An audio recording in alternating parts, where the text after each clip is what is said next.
जय श्री कृष्ण। भगवान श्री कृष्ण की कृपा हमारे सभी मित्रों पर बनी रहे, यही हमारी मंगल कामना है। भगवान श्री कृष्ण अर्जुन को कहते हैं कि जो इस जीवात्मा को मारने वाला समझता है तथा जो इसे मरा हुआ समझता है वे दोनों ही अज्ञानी है, क्योंकि आत्मा न तो मारता है और न मारा जाता है। जब देहधारी जीव को किसी घातक हथियार से आघात पहुंचाया जाता है तो यह समझ लेना चाहिए कि शरीर के भीतर का जीवात्मा मरा नहीं, आत्मा इतना सूक्ष्म है कि इसे किसी तरह के भौतिक हथियार से मार पाना संभव नहीं है। न ही जीवात्मा अपने आध्यात्मिक स्वरूप के कारण बद्ध है। जिसे मारा जाता है या जिसे मरा हुआ समझा जाता है वह केवल शरीर होता है, किंतु इसका तात्पर्य शरीर के वध को प्रोत्साहित करना नहीं है। वैदिक आदेश है मां हिंस्यात् सर्वभूतानि, किसी भी जीव की हिंसा न करो। न ही जीवात्मा बद्ध है का अर्थ यह है कि पशु हिंसा को प्रोत्साहन दिया जाए। किसी भी जीव के शरीर की अनाधिकार हत्या करना निंदनीय है और राज्य तथा भगवत विधान के द्वारा दंडनीय है। किंतु अर्जुन को तो धर्म के नियमानुसार मारने के लिए नियुक्त किया जा रहा था, किसी पागलपन वश नहीं। न जायते म्रियते वा कदाचिन नायं भूत्वा भविता वा न भुवः अजो नित्यः शाश्वत हंग पुरानो न हन्यते हन्यमाने शरीर। आत्मा के लिए किसी भी काल में न तो जन्म है न मृत्यु। यह न तो कभी जन्म लेता है और न जन्म लेगा। आत्मा अजन्मा, नित्य, शाश्वत तथा पुरातन है। शरीर के मारे जाने पर भी आत्मा मारा नहीं जाता। परमात्मा का अनुवंश परम से अभिन्न है। यह शरीर की भांति विकारी नहीं है। कभी कभी आत्मा को अस्थाई या कुटस्थ कहा जाता है। शरीर में 6 प्रकार के रूपांतर होते हैं। वह माता के गर्भ से जन्म लेता है, कुछ काल तक रहता है, बढ़ता है, कुछ परिणाम उत्पन्न करता है, धीरे धीरे छीन होता है और अंत में समाप्त हो जाता है। किंतु आत्मा में ऐसा परिवर्तन नहीं होता। आत्मा अजन्मा है, किंतु चूंकि यह भौतिक शरीर धारण करता है अतः शरीर जन्म लेता है। आत्मा न तो जन्म लेता है न मरता है। जिसका जन्म होता है उसकी मृत्यु भी होती है, और चूंकि आत्मा जन्म नहीं लेता अतः उसका न तो भूत है न वर्तमान या भविष्य। वह नित्य, शाश्वत तथा सनातन है, अर्थात उसके जन्म लेने का कोई इतिहास उपलब्ध नहीं है। हम शरीर के प्रभाव में आकर आत्मा के जन्म मरण आदि का इतिहास खोजते हैं। आत्मा शरीर की तरह कभी भी वृद्ध नहीं होता। अतः तथा कथित वृद्ध पुरुष भी अपने में बाल्यकाल या युवावस्था जैसी अनुभूति पाता है। शरीर के परिवर्तनों का आत्मा पर कोई प्रभाव नहीं पड़ता। आत्मा वृक्ष या किसी अन्य भौतिक की वस्तु की तरह छीन नहीं होता। आत्मा की कोई उपसृष्टि नहीं होती। शरीर की उपसृष्टि संतानें हैं और वे भी व्यस्थी आत्माएं हैं, और शरीर के कारण वे किसी न किसी की संतानें प्रतीत होती है। शरीर की वृद्धि आत्मा की उपस्थिति के कारण होती है, किंतु आत्मा के न तो कोई उपवृद्धि है न ही उसमें कोई परिवर्तन होता है। अतः आत्मा शरीर के 6 प्रकार के परिवर्तन से मुक्त है। कठोपनिषद में न जायते म्रियते वांग विपिष्टाय कुंतिश्च बभूव कच्चित अजो नित्यम शाश्वतं पुराणो न हन्यते हन्यमान्ये शरीरा। इस श्लोक का भी अर्थ भगवत गीता के अनुसार है, आत्मा ज्ञान से या चेतना से सदैव पूर्ण रहता है। अतः चेतना ही आत्मा का लक्षण है। यदि कोई हृदयस्थ आत्मा को नहीं खोज पाता, तब भी वह आत्मा की उपस्थिति को चेतना की उपस्थिति से जान सकता है। कभी कभी हम बादलों या अन्य कारणों से आकाश में सूरज को नहीं देख पाते, किंतु सूरज का प्रकाश सदैव विद्यमान रहता है, अतः हमें विश्वास हो जाता है कि वह दिन का समय है। सुबह के समय जब ही आकाश में थोड़ा सा सूरज प्रकाश दिखता है तो हम समझ जाते हैं कि सूरज आकाश में है। इसी प्रकार चूंकि शरीर में चाहे पशु को हो या मनुष्य को कुछ न कुछ चेतना रहती है, अतः हम आत्मा की उपस्थिति को जान लेते हैं।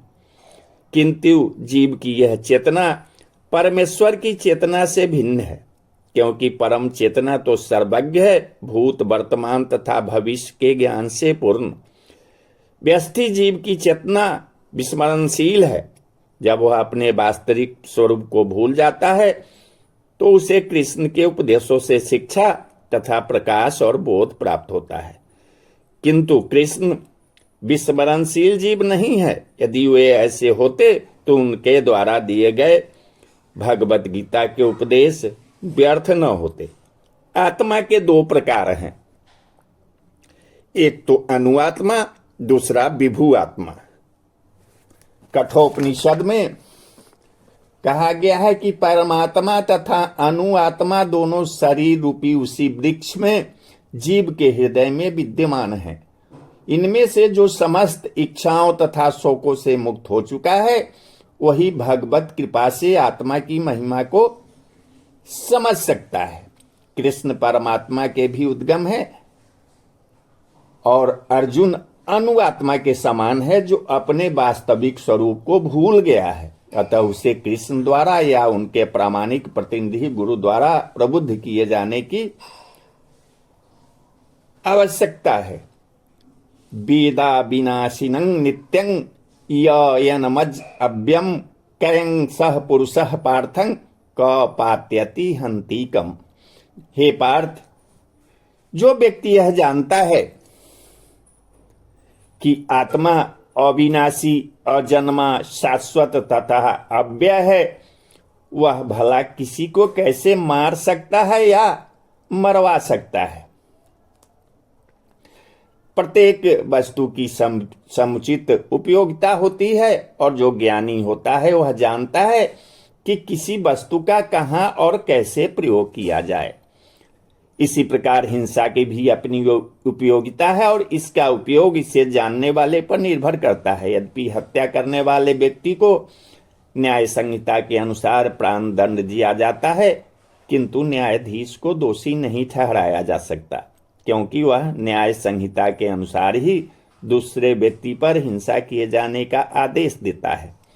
मनुष्यों के विधि ग्रंथ मनुष्य संहिता में है कि हत्यारे को प्राण दंड देना चाहिए, जिससे उसे अगले जन्म में अपना पाप कर्म भोगना न पड़े। अतः राजा द्वारा हत्यारे को फांसी का दंड एक प्रकार से लाभप्रद है। इसी प्रकार जब कृष्ण युद्ध करने का आदेश देते हैं तो यह समझना चाहिए कि यह हिंसा परम न्याय के लिए है, और इस तरह अर्जुन को इस आदेश का पालन यह समझकर करना चाहिए कि कृष्ण के लिए किया गया युद्ध हिंसा नहीं है, क्योंकि मनुष्य या दूसरे शब्दों में आत्मा को मारा नहीं जा सकता। अतः न्याय के हेतु तथा कथित हिंसा की अनुमति है। शल्य क्रिया का प्रयोजन रोगी को मारना नहीं, अपितु उसको स्वस्थ बनाना है। अतः कृष्ण के आदेश पर अर्जुन द्वारा किए जाने वाले युद्ध पूरे ज्ञान के साथ हो रहा है, उसमें पाप फल की संभावना नहीं है। वासासिं जीर्णानि यथा विहाय नवानि गृहाणति नरोपराणि तथा शरीरानि विहाय जीर्णान्य न्यानि संज्ञाति नवानि देहि। जिस प्रकार मनुष्य पुराने वस्त्रों को त्याग कर नए वस्त्र धारण करता है, उसी प्रकार आत्मा पुराने तथा व्यर्थ के शरीरों को त्याग कर नवीन भौतिक शरीर धारण करता है। अनुआत्मा द्वारा शरीर का परिवर्तन एक स्वीकृत तथ्य है। आधुनिक विज्ञानी जन तक जो आत्मा के अस्तित्व पर विश्वास नहीं करते, पर साथ ही हृदय से शक्ति साधन की व्याख्या भी नहीं कर पाते, उन परिवर्तनों को स्वीकार करने को बाध्य है जो बाल्यकाल से कौमारावस्था और फिर तरुणावस्था तथा वृद्धावस्था में होते रहते हैं। वृद्धावस्था से यही परिवर्तन दूसरे शरीर में स्थानांतरित हो जाता है। अनुआत्मा का दूसरे शरीर में स्थानांतरण परमात्मा की कृपा से संभव हो पाता है। परमात्मा अनुआत्मा की इच्छाओं की पूर्ति उसी तरह करते हैं जिस प्रकार एक मित्र दूसरे की इच्छा पूर्ति करता है। मुंडक तथा श्वेतर उपनिषदों में आत्मा तथा परमात्मा की उपमा दो मित्र पक्षियों में दी गई है कि जो एक ही वृक्ष पर बैठे हैं। इनमें से एक पक्षी अनुआत्मा वृक्ष के फल को खा रहा है तो दूसरा पक्षी कृष्ण अपने मित्र को देख रहा है। यद्यपि दोनों पक्षी समान गुण वाले हैं, किंतु इनमें से एक भौतिक वृक्ष के फलों पर मोहित है, किंतु दूसरा अपने मित्र के कार्यकलापों का साक्षी मात्र है। कृष्ण साक्षी पक्षी है और अर्जुन फल भोक्ता पक्षी। यद्यपि दोनों सखा हैं, किंतु फिर भी एक स्वामी है और दूसरा सेवक है। अनुआत्मा द्वारा इस संबंध की विस्मृति ही उसके एक वृक्ष से दूसरे पर जाने या एक शरीर से दूसरे में जाने के कारण है। जीव आत्मा प्राकृत शरीर रूपी वृक्ष पर अत्यधिक संघर्षशील है, किंतु ज्यों ही वह दूसरे पक्षी को परम गुरु के रूप में स्वीकार करता है, जिस प्रकार अर्जुन का उपदेश ग्रहण करने के लिए स्वेच्छा से उनकी शरण में जाता है, त्यों ही परतंत्र पक्षी तुरंत सारे शोकों से विमुक्त हो जाता है। मुंडक उपनिषद यद्यपि दोनों पक्षी एक ही वृक्ष पर बैठे हैं, किंतु फल खाने वाले पक्षी वृक्ष के फल के भोक्ता के रूप में चिंता तथा विषाद में निमग्न है। यदि किसी तरह वह अपने मित्र भगवान की ओर उन्मुख होता है तो उनकी महिमा को जान लेता है, तो वह कष्ट भोगने वाला पक्षी तुरंत समस्त चिंताओं से मुक्त हो जाता है। अब अर्जुन ने अपना मुख अपने शाश्वत मित्र कृष्ण की ओर फेरा है और उसमें भगवद गीता समझ रहा है। इस प्रकार वह कृष्ण से श्रवण करके भगवान की परम महिमा को समझकर शोक से मुक्त हो सकता है। यहाँ भगवान ने अर्जुन को उपदेश दिया है कि वह अपने पितामह तथा गुरु के देहांतरण पर शोक प्रकट न करे, अपितु उसे इस धर्मयुद्ध में उनके शरीरों का वध करने में प्रसन्न होना चाहिए, जिससे वे सब विभिन्न शारीरिक कर्म फलों से तुरंत मुक्त हो जाए। बलि वेदी पर धर्मयुद्ध में प्राणों को अर्पित करने वाला व्यक्ति तुरंत शारीरिक पापों से मुक्त हो जाता है और उच्च लोक को प्राप्त होता है। अतः अर्जुन का शोक करना युक्ति संगत नहीं है। नैन छिदन्ति शस्त्राणि नैनं दहति पावकः यह ध्यानं क्लेदयन्तापो न शोषति मारुतः। यह आत्मा न तो कभी किसी शस्त्र के द्वारा खंड खंड किया जा सकता है, न अग्नि द्वारा जलाया जा सकता है और न जल द्वारा भिगोया या वायु द्वारा सुखाया जा सकता है। सारे हथियार, आग्नेयास्त्र, वर्षा के अस्त्र आदि आत्मा को मारने में असमर्थ है। ऐसा प्रतीत होता है कि मिट्टी, जल, वायु आदि के भी अनेक प्रकार के हथियार होते थे। यहाँ तक कि आधुनिक युग के नाभिकीय हथियारों की गणना में भी आग्नेयास्त्रों में की जाती है, किंतु पूर्व काल में विभिन्न पार्थिव तत्वों से बने हुए हथियार होते थे। आग्नेयास्त्रों का सामना जल के हथियारों से किया जाता था, जो आधुनिक विज्ञान के लिए अज्ञात है। यह आत्मा अखंडित तथा अघुलनशील है। इसे न तो जलाया जा सकता है, न ही सुखाया जा सकता है।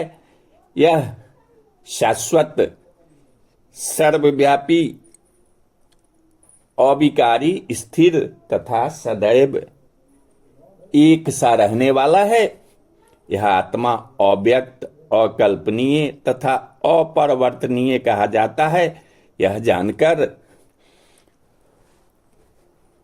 तुम्हें शरीर के लिए शोक नहीं करना चाहिए। श्री कृष्ण गोविंद हरे मुरारे, हे नाथ नारायण वासुदेवाय। श्री कृष्ण गोविंद हरे मुरारे, हे नाथ नारायण वासुदेवाय।